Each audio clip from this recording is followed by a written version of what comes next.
there to my favorite train passengers, and welcome to day 1 on Rocky Railway. Today's Bible point is that Jesus' power can help us to do hard things.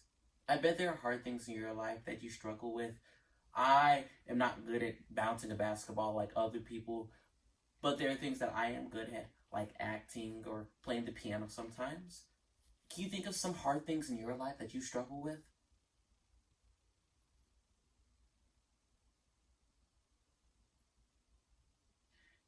Thinking about things that we struggle with reminds me of a Bible story of a person in Acts. He was in Acts chapter 9. His name was Ananias.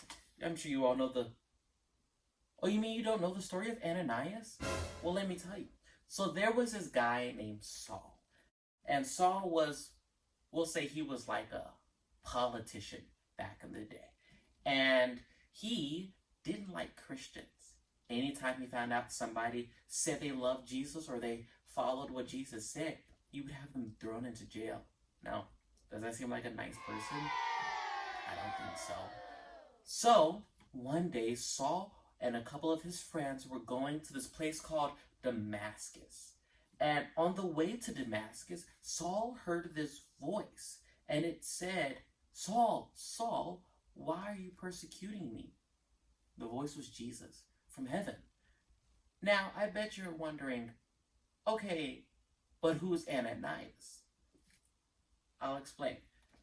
When Saul heard the voice, he fell on the ground, and then he was instantly blinded.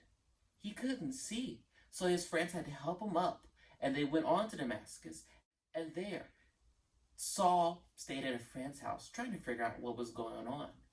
And he had a vision. There was this man named Ananias who was going to come and help him. Now, let's jump over to Ananias. He's at his house, and he's just hanging out. And then he hears from Jesus. And Jesus says to Ananias, "Hey, Ananias, there's this guy named Saul in Damascus. I need you to go and to heal him." Now, Ananias said, "But Jesus, I'm one of your followers. I really love you. This is the man that puts people like me in jail for saying that they love you." I bet Ananias was very scared. That sounds like a lot. It's kind of scary, isn't it? But he mustered up all of the strength that he had and all the faith in Jesus that he had, and he went on and he did as he was told, and he healed Saul. And then Saul became Paul, and he became the prolific writer that we hear a lot about in the New Testament.